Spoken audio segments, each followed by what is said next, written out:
वाला दे रहा हूँ जी।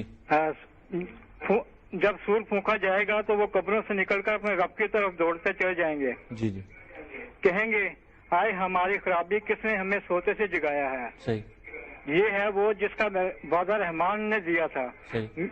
मेरा सवाल ये है कि वो जो लोग कब्रों में कहते हैं कि किसने हमें जगाया, वो बड़े आराम से सो रहे थे, हालांकि कब्र का अजाब भी तो होना चाहिए ना। इस सवाल का जवाब हम दे चुके हैं। जी हाँ। अंबिया अलैहिमुस्सलाम, सिद्दीकीन, शुहदा, सालिहीन के बारे में, यानी जिनके लिए किसी हिसाब किताब की ज़रूरत नहीं है, उनके लिए तो अल्लाह ताला ने वाज़ेह तौर पर कुरान में बता दिया है कि अल्लाह की इनायतें उन पर शुरू हो जाती हैं। फ़िरौन के बारे में बता दिया कि सुबह शाम अजाब उसको दिखाया जाता है। ये किस सूरत हाल में दिखाया जाता है? नींद ही के आलम में। यानी एक नींद की सी कैफियत है जिसको बयान किया ना कुरान मजीद में, हम बासना में मर का देना, हमारे सोने की जगहों से हमको किसने उठा दिया। तो असल में तो एक नींद ही कैफियत है जो हमें अब नींद आती है। इसमें देखिए हम ख्वाब देखते हैं, इस नौयत की एक जिंदगी हमको इस आलम में भी हासिल होती है। उसकी हकीकत क्या होगी जो बाद में होगी, इससे मिलती जुलती होगी। यानी एक तो गलतफहमी लोगों को ये होती है कि शायद फिलवाक़े अजाब शुरू हो जाता है, ऐसा नहीं है। जी, उसकी नौयत यही होती है जिस पर अर्ज किया ना कि सुबह शाम अजाब दिखाया जाता है। फ़िरौन के बारे में ये बयान किया और शुहदा के बारे में ये बयान कर दिया कि उन पर अल्लाह की इनायतें होती हैं और एक नौयत की जिंदगी उनको हासिल हो जाती है जिसका तुम शऊर नहीं रखते। एक जिंदगी वो है जिसका हम शऊर रखते हैं। ये जिंदगी जिस्म के साथ है, ये तो क़यामत ही में मिलेगी हर शख्स को। लेकिन एक नौयत की जिंदगी उस आलम में भी मिल जाती है कि जिंदगी, जिस तरह की जिंदगी मिसाल के तौर पर आपको सोते में भी हासिल होती है, वो भी एक जिंदगी है, लेकिन उस जिंदगी में आप उस शऊर की सतह पर नहीं होते जो आपको जागते में हासिल होता है। हाँ, लेकिन गामी साहब इसमें मालूम होता है आपकी गुफ्तगू से 2-3 सवालों के जवाब में कि बहुत बुरे और बहुत ही अच्छे लोगों के लिए तो मालूम होता है कि नेमतें हैं और अजाब है अकॉर्डिंगली, लेकिन एक बाकी सब लोगों के लिए कुरान ने कोई वाज़ेह बात नहीं बताई। नहीं, कोई बात नहीं बताई। उससे साफ मालूम यही होता है कि जब तक उनका हिसाब किताब नहीं होगा वो इसी आलम में रहेगा। लेकिन ये हमारे यहाँ अजाब कब्र का मसला इतनी क्यों अहमियत इख्तियार कर गया? नहीं, उसकी वजह यह है कि लोग आमतौर पर इसको एक तो बयान बहुत करते हैं, फिर मौत का मंजर किस्म की किताबें लिखी जाती हैं, उनमें तरह तरह की रवायात भर दी जाती हैं। कुरान मजीद की रोशनी में मामलात को देखने का हमारा आम रुझान नहीं है। कुरान मजीद की रोशनी में अगर आप देखें तो ये पूरी बात वाज़ेह हो जाती है। यानी उसने उन दोनों इंतहाओं को भी बयान कर दिया है, बाकी लोगों के बारे में खामोशी इख्तियार की है, और ये बात भी बयान कर दी है कि क़यामत में जब सब लोग उठेंगे तो ये कहते हुए उठेंगे कि हमें हमारी सोने की जगहों से किसने जगा दिया। फिर नींद को मौत से तशबीह दे के बता दिया है कि ये जो तुम्हें रोजाना नींद आती है ये भी मौत की एक कैफियत है, इसमें भी एक तरह की जिंदगी तुम्हें हासिल होती है। इस जिंदगी का ज़हूर भी ख्वाब के आलम में हो जाता है, यानी हमारा दिमाग भी काम करता है और बहुत से तखय्युलात को देखता भी रहता है।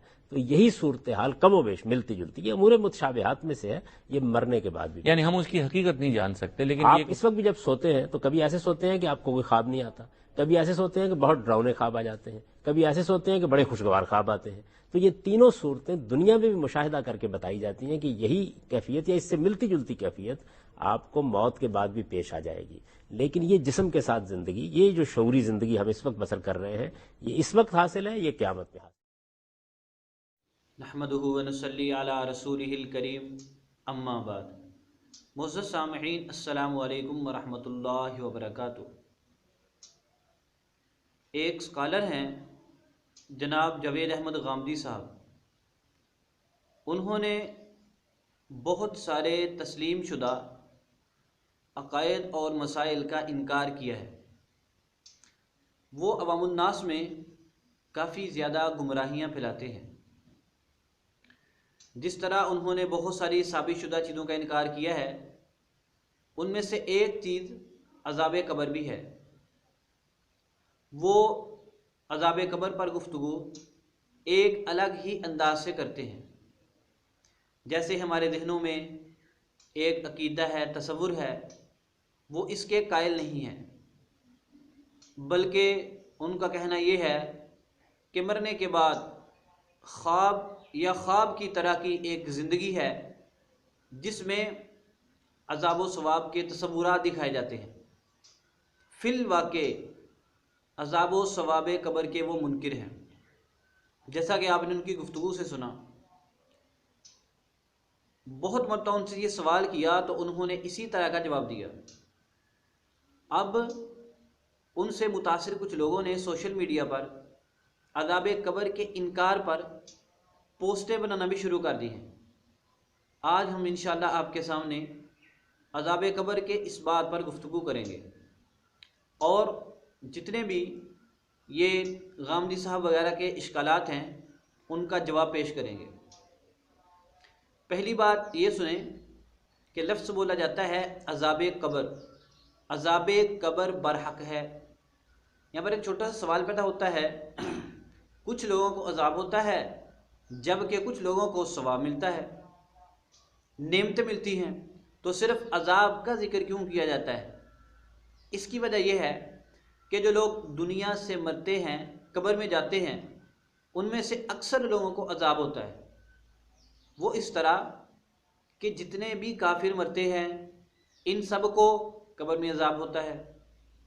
अब रह गए मुसलमान, काफिरों की बनिस्बत मुसलमानों की तादाद थोड़ी है और इन थोड़ी तादाद के मुसलमानों में से भी बहुत से लोग ऐसे हैं जिनको अज़ाब में मुब्तला किया जाता है कब्र में, और सवाब वाले बहुत थोड़े बचते हैं। इसलिए ज़्यादा लोगों को देखकर, ज़्यादा लोगों के एतबार से ये कह दिया जाता है कि अज़ाब कब्र बरहक है, वरना अज़ाब और सवाब कब्र का दोनों ही सूरतें बरहक है। दूसरी चीज़, कब्र किसको कहते हैं? कब्र कहते हैं उस जगह को कि मरने के बाद इंसान क़यामत तक जिस जगह रहता है, वो जगह मिट्टी का गड्ढा भी हो सकता है, अगर लाश को बहा दिया जाए पानी भी हो सकता है, अगर कोई दरिंदा खा ले उसका पेट भी हो सकता है। यानी उस जगह को कब्र कहते हैं।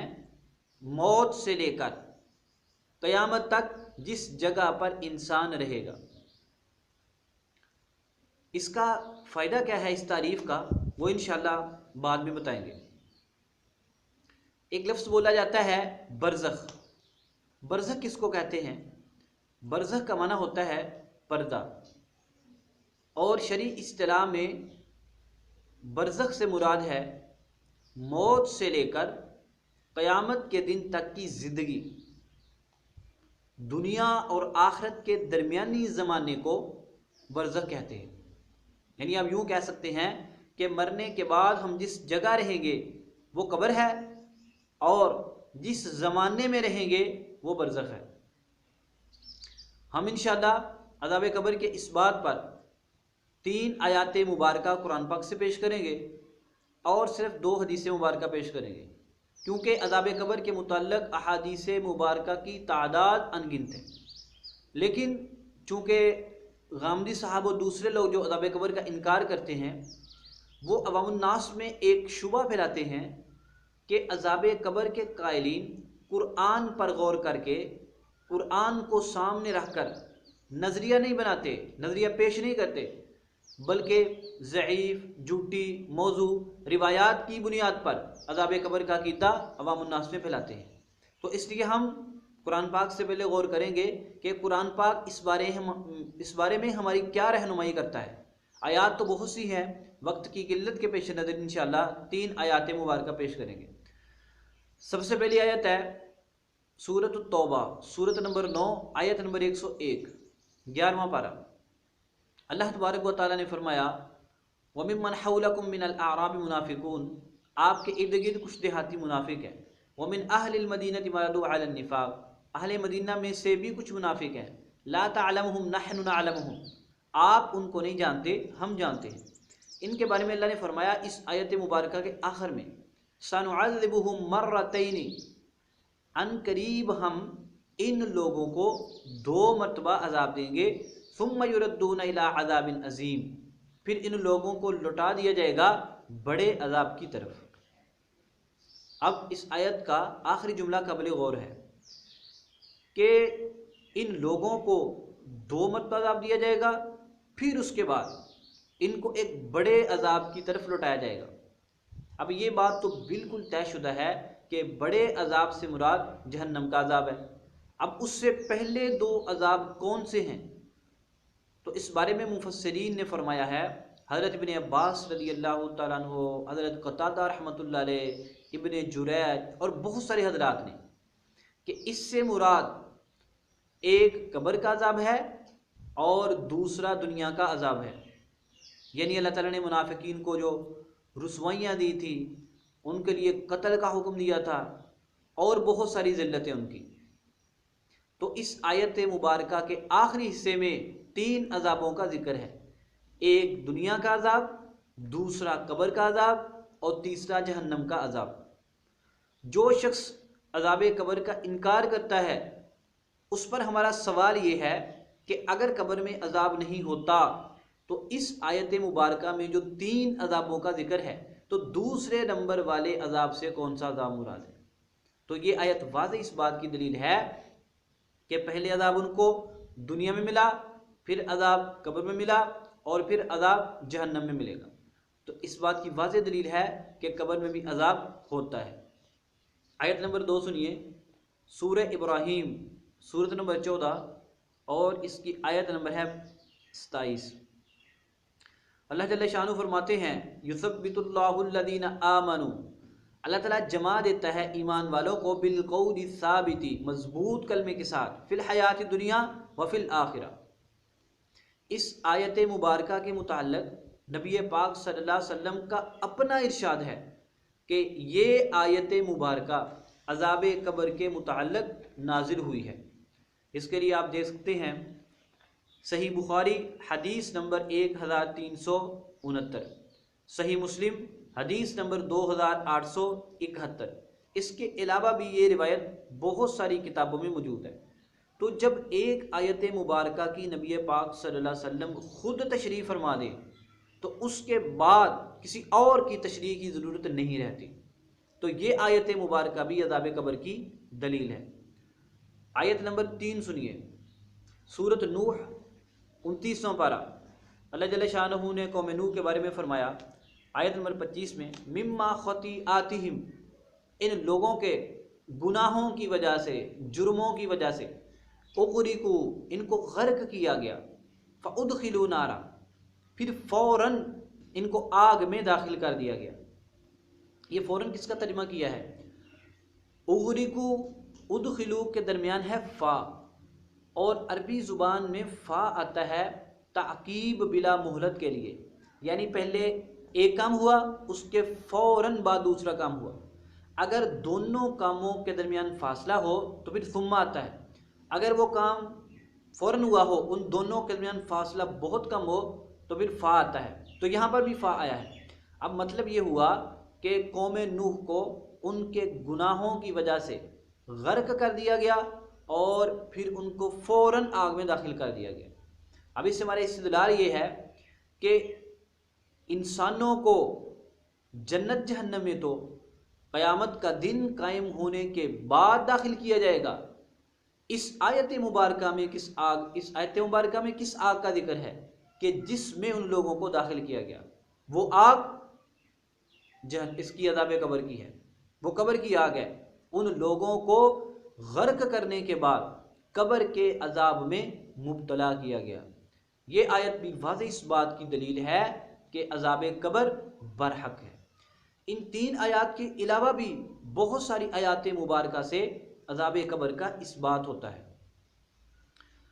हदीस मुबारका तो अनगिनत हैं, आप इसी से समझ लें। हज़रत आयशा रज़ियल्लाहु तआला अन्हा फरमाती हैं, सही बुखारी की रिवायत 1372, रसूल पाक सल्लल्लाहु अलैहि वसल्लम हर नमाज के बाद अज़ाब कब्र से पनाह मांगते थे। अज़ाब कब्र का इनकार करने वालों से हमारा सवाल ये है कि अगर कब्र में अज़ाब नहीं होता तो नबी पाक सल्लल्लाहु अलैहि वसल्लम हर फ़र्ज़ नमाज के बाद किस चीज़ से पनाह मांगते थे? अगर अज़ाब नहीं होता तो आप सल्लल्लाहु अलैहि वसल्लम पनाह क्यों मांगते थे? उम्मत को क्यों सिखलाया आप सल्लल्लाहु अलैहि वसल्लम ने पनाह मांगा? मालूम होता है कब्र में अज़ाब होगा और ये बहुत ही सख्त मामला है, इसलिए आप सल्लल्लाहु अलैहि वसल्लम एहतिमाम के साथ अज़ाब कब्र से पनाह मांगते थे। दूसरा एक मशहूर वाक़या है, सही बुखारी मुस्लिम बहुत सारी किताबों में, सही बुखारी में आप देख लें 1378 कि नबी पाक सल्लल्लाहु अलैहि वसल्लम तशरीफ़ ले जा रहे थे, कब्रों के पास से गुजर हुआ, आप सल्लल्लाहु अलैहि वसल्लम फरमाया कि इन 2 कब्र वालों को अज़ाब दिया जा रहा है, और बड़ी वजह से नहीं, 2 बहुत मामूली काम, एक पेशाब के चींटों से नहीं बचता था और दूसरा ग़ीबतें करता था। अब ये भी इस बात की वाज़ेह दलील है कि गुनाहगारों को कब्रों में अज़ाब दिया जाता है। इसके अलावा भी आप सही बुखारी पढ़ें, मुस्लिम पढ़ें, तिरमिज़ी पढ़ें, निसाई पढ़ें, अनगिनत किताबों में बेशुमार रिवायात हैं। तो हमने मुख्तसर रिवायात इसलिए पेश की हैं कि आप बहुत सारी रिवायतों को पढ़ सकते हैं, और जो इनकार करते हैं उनका ज़्यादा मुतालबा था कुरान मजीद से। हमने अल्हम्दुलिल्लाह कुरान पाक से भी दिखा दिया और हदीस मुबारक से भी दिखा दिया। अच्छा, अब हम आते हैं इन लोगों के एतराज़ात की तरफ। पहला एतराज़ सुनिए। गामदी साहब ने कहा कि मरने के बाद नींद की तरह की एक ज़िंदगी दी जाती है, और इसमें इंसान तसव्वुराती तौर पर ये चीज़ें देखता है, जैसा कि ख्वाब में देखता है। कभी अच्छा ख्वाब आ गया, कभी बुरा ख्वाब आ गया। कहते हैं इसी तरह नेक लोग अच्छे मंजर देखते हैं और बुरे लोग ऐसी बुरी चीज़ें देखते हैं। यानी इसको मुस्तकिल ज़िंदगी नहीं समझते वो, बल्कि एक तसव्वुराती रूहानी ऐसी ज़िंदगी समझते हैं। तो हमारा उनसे सवाल ये है कि आपने मरने के बाद की ज़िंदगी के बारे में ये कहा कि उसमें नींद की तरह की ज़िंदगी है और ख्वाब की तरह का मामला है, इस पर आपके पास क्या दलील है कि वो ख्वाब की तरह की ज़िंदगी है जिसमें इंसान के साथ कुछ अच्छा बुरा वाक़या नहीं होता, बल्कि चंद तसव्वुरात दिखाए जाते हैं। दूसरी चीज़, हमने जो आयात मुबारका पढ़ी हैं वो आपके नज़रिए की बिल्कुल नफ़ी करती हैं। आप कहते हैं तसव्वुर दिखाए जाते हैं, उसमें नींद तारी होती है, नींद की तरह का मामला है। हालांकि वहाँ तो साफ जिक्र है कि उन लोगों को आग में दाखिल किया गया। वहाँ पर तो साफ जिक्र है कि उन लोगों को कब्र में अजाब दिया जाएगा। वहाँ नींद का तो चक्कर ही नहीं है। वो एक ज़िंदगी है ख़ास जिसके तहत बंदों को अजाब और सवाब दिया जाएगा। वो ज़िंदगी है एक, और मौत तो है दुनिया वालों के लोगों के एतबार से। वरना जिस तरह ज़िंदा इंसान बोलता है, सुनता है, चीखता है, खुश होता है, मुर्दा भी ये सारे अफ़आल सर अंजाम देता है। लेकिन चूँकि वो ज़िंदगी अलग है और हमसे वो पर्दे में है, इसलिए हमें उसका पता नहीं चलता। और कितनी हदीस मुबारक है जिसमें जिक्र है कि जब मुर्दे को मारते हैं तो मुर्दा चीखता है। इंसान और जिन्नात के अलावा सारी मखलूक उसकी बात सुनती है। हालांकि जो बंदा सोया होता है उसके साथ तो ये मामला नहीं होता। वो तो एक तसव्वुरात देखकर उसका असर कबूल करता है। अच्छी चीज़ देखता है तो खुश होता है, बुरी देखता है तो परेशान हो जाता है। जैसे बंदों की फिल्म ड्रामा देखता है, वो तसव्वुरात देखकर होता है, इस तरह मुर्दा होता है। लेकिन ये बंदा जो मरने के बाद जिसके साथ ये मामला पेश आता है, वो तसव्वुरात नहीं देखता, बल्कि उसके अपने साथ ये मामला बीतते हैं। और दूसरे ने इतराज़ किया है आले फिरौन का, अन्नार युरदून अलैहा गुदुव्वन वाशिया, कि वो लोग सुबह शाम आग पर पेश किए जाते हैं, उनको आग दिखाई जाती है तो अजाब नहीं होता, सिर्फ दिखाई जाती है। और ना भाई, ये बात आप बिल्कुल गलत है। कुरान में आप देखिए, अल्लाह ताला ने फरमाया वयौम युरदुल लज़ीना कफ़रू अलन नार, क़यामत के दिन काफिरों को जहन्नम की आग पर पेश किया जाएगा। तो इसका क्या मतलब है कि उनको सिर्फ उस दिन आग दिखाई जाएगी? नहीं, बल्कि उनको आग में डाला जाएगा। तो इसी तरह यहाँ पर है कि सुबह शाम इनको आग में डाला जाता है। फिर सवाल पैदा होता है यहाँ पर, आप तो कहते हैं कि हर वक्त अज़ाब होता है और आयत में जिक्र है सुबह शाम। हर इमाम राज़ी रहमतुल्लाह अलैह ने इसका जवाब दिया है कि गुदुव्वन व अशियन से मुराद हर वक्त है, लेकिन मुहावरतन ये जुमला बोल दिया जाता है। सूरत मरियम में आता है, अल्लाह ताला फरमाते हैं वलहुम रिज़्क़ुहुम फ़ीहा गुदुव्वन व अशिया, उन लोगों के लिए जन्नत में सुबह शाम रिज़्क़ होगा। तो क्या बाकी वक्त नहीं होगा? बाकी वक्त भी होगा, सुबह शाम जिक्र होगा, रिज़्क़ होगा, यानी हर वक्त होगा। और हम भी अपने मुहावरे में बोलते हैं, एक बंदा एक ही काम हर वक्त करता रहे, हम कहते हैं यार तेनू सुबह शाम यही काम आ। हम ये जुमला क्यों बोलते हैं कि तू वो बहुत ही ज़्यादा वो काम करता है, तो सुबह शाम वहाँ तो कोई चक्कर ही नहीं है कब्र के अंदर, तो ये क्यों कहा हर वक्त के लिए? तो हर वक्त उनको अजाब के अंदर रखा जाता है। और तीसरी चीज़, उनको अजाब दिया जाता है, सिर्फ दिखाया नहीं जाता। इस पर करीना इस आयत का अगला हिस्सा है, वो ज़रा सुनिए आप। अल्लाह ताला ने यहाँ पर अन्नार युरदूना अलैहा गुदुव्वन व अशिया फरमाया, इसके आगे एक जुमला वो हम पर वादे करता है व यौम तक़ूमुस्साअतु, जिस दिन क़यामत कायम होगी, अदखिलू आला फ़िरऔना, फरिश्तों से कहा जाएगा कि फ़िरौनियों को दाखिल करो अशद्दल अज़ाबी, इससे ज़्यादा सख्त अज़ाब में। और अशद इसमें तफसील है, इसमें तफसील में ज़्यादती दूसरी चीज़ की बनिस्बत होती है। मतलब ये है कि पहले भी इनको अज़ाब दिया जा रहा था, लेकिन अब उनको जिस अज़ाब में दाखिल करो वो पहले वाले अज़ाब से ज़्यादा सख्त है, यानी जहन्नम का अज़ाब। तो ये भी इस बात का वाज़ेह करीना है कि वो लोग पहले भी अज़ाब में थे, लेकिन क़यामत के दिन के बाद उनका अज़ाब उससे ज़्यादा सख्त शुरू हो जाएगा। तो ये भी अज़ाब कब्र की दलील है। इससे ये कहना कि सिर्फ पेश किया जाता है अज़ाब नहीं होता, ये बात बिल्कुल गलत है। तीसरा बड़ा हम एतराज़ है जो जिसको गामदी साहब ने भी दलील बनाया और सामने बैठे बंदे ने भी और सवाल करने वाले ने भी, उस सूरत यासीन की आयत है, क़ालू या वैलना मन बअसना मिन मरक़दिना। वो लोग कहेंगे, मुर्दों जब उठाया जाएगा, हाय हमारा अफसोस, किसने हमको जगा दिया हमारी ख्वाबगाहों से, हमारी आराम गाहों से, यानी हम तो बड़े मज़े से आराम कर रहे थे, ये हमको इसने जगा दिया। कहते हैं देखो इस आयत में वाज़ेह दलील है कि लोग तो सोए हुए थे और तुम कहते हो कि अज़ाब होता है, सवाब होता है। याद रखो, कुरान पाक को अपनी अकल से मत समझो, अहादीस मुबारका को देखो, सहाबाए किराम के आसार देखो जिन्होंने नबी पाक सल्लल्लाहु अलैहि वसल्लम से दीन सीखा, उनसे तफसीर लो, फिर पता चलेगा आयत का असल मफहूम क्या है। सुनो इसका जवाब क्या है। हज़रत उबई बिन काब रज़ियल्लाहु ताला अन्हु, इमाम मुजाहिद, इमाम हसन, इमाम कतादा, बहुत सारे मुफस्सिरीन फरमाते हैं, हज़रत उबई बिन काब रज़ियल्लाहु ताला अन्हु सहाबी रसूल, जब अल्लाह ताला इस दुनिया को ख़त्म करेगा तो एक सूर फूंका जाएगा, जिसका जिक्र सूरह ज़ुमर में है, वनुफ़िख़ फ़िस्सूरी फ़सइक़ मन फ़िस्समावाति व मन फ़िल अर्दि इल्ला मन शाअ अल्लाह। और सूर फूंका जाएगा और ज़मीन व आसमान की सारी मखलूक बेहोश, यानी सब के ऊपर मौत तारीख हो जाएगी, सब मर जाएंगे। सुम्मा नुफ़िख़ फ़ीहि उख़रा फ़इज़ा हुम क़ियामुन यंज़ुरून। फिर एक सूर फूंका जाएगा, उसके काफ़ी अरसा बाद फिर दोबारा ये लोग उठकर रब्बे कायनात की बारगाह की तरफ चल पड़ेंगे। यानी दो सूर फूंका जाएगा, एक फूंका जाएगा, सब मर जाएंगे, दरमियान में एक लंबा अरसा है, उसके बाद फिर फूंका जाएगा, लोग उठ पड़ेंगे। अब ये दरमियानी अरसा है, इसमें अल्लाह ताला अजाब को रोक देंगे और लोगों पर नींद की तरह की कैफियत तारी हो जाएगी। अब जब दूसरी मरतबा सूर फूंका जाएगा, फिर ये लोग उस नींद की सी कैफियत से उठेंगे और कहेंगे ये हमें किस तरफ लेके जा रहे हैं, ये हमारी ख्वाबगाहों से हमको किसने जगा दिया। इसका ये मतलब नहीं है कि यहाँ पर उनके अजाब की नफी हो रही है, वो तो आराम से सो रहे थे, नहीं, बल्कि पहले नफखे तक उनको अजाब दिया जाता रहा, सवाब मिलता रहा, और दरमियानी अरसा जिसके बारे में रिवायत में 40 साल आता है, वो जो दरमियानी अरसा है, इतना अरसा उन लोगों पर नींद तारी कर दी गई। अब जब दूसरा सूर फूंका जाएगा दूसरी मरतबा, तो उस वक्त जब उठाया जाएगा तो तब वो कहेंगे कि हम तो बड़े आराम से सो रहे थे, यानी पहले नफके के बाद हमको किसने उठा दिया, हमारी ख्वाबगाहों से। तो ये बाद के नफके की बात है, पहले नफके की बात नहीं है। उस वक्त तो उनको मुस्तकिल अज़ाब दिया जा रहा था। लिहाजा अज़ाब कब्र ये कुरान पाक से भी साबित है, अहादीस मुबारका से भी साबित है और उम्मत के इजमा से भी साबित है। चंद गुमराह लोग इसका इनकार करते हैं। अल्लाह तबारक व तआला हम सबको सही तरीके से कुरान और सुन्नत पर अमल करने की तौफीक अता फरमाए।